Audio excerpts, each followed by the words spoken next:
You have a one-man show, The New York Story.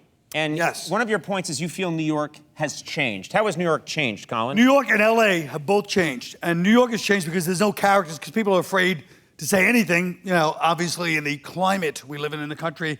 So the New York, a construction worker sees a girl walking by now, he's like, hey, look at that strong, independent woman. You know?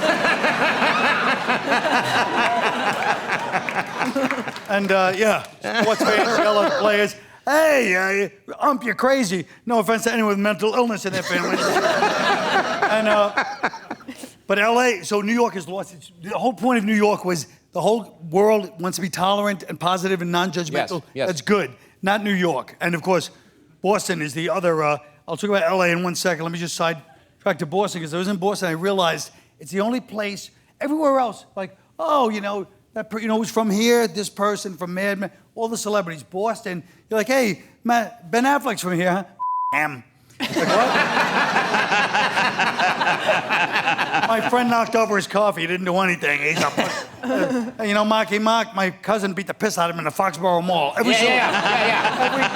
No, I'm from Boston autograph, exactly. I'm from Boston, and that is exactly how they are. And that's, I've told this story before, but I showed up at Logan Airport, and I'm walking, there's a long line to get in the taxi cabs. Oh. And I'm walking towards the back of the line. Like I got my suitcase, I'm gonna go visit my parents. Like Irish people don't jump the line. Yeah, and I'm walking with my suitcase towards the back of the line, and before I can even get to the back of the line, the guy running the line goes like, hey, back of the line, movie star. I'm like, I'm not in the movies, and I was headed to and the whole line looks at him like, what is that asshole trying to do?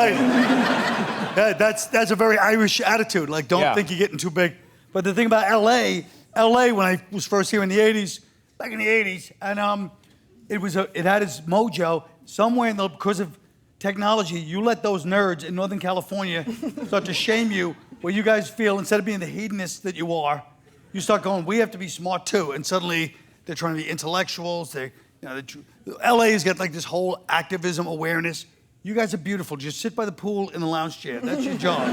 Look pretty, okay? Look pretty. Yeah. And now look, the water, you think they're gonna send the water back down when you guys are just starving to death, spitting on your lawn? No.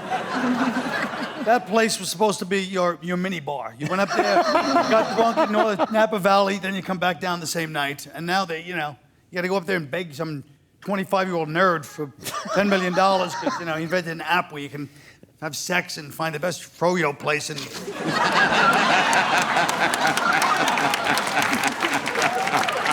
LA and New York have You lost don't know their what the mojo. hell you're talking about. There's no app where you get sex in the best froyo place. Now, wait a minute. All proved it. Oh, look who's the nerd now. Yeah. That thing isn't even real. I have a prop phone.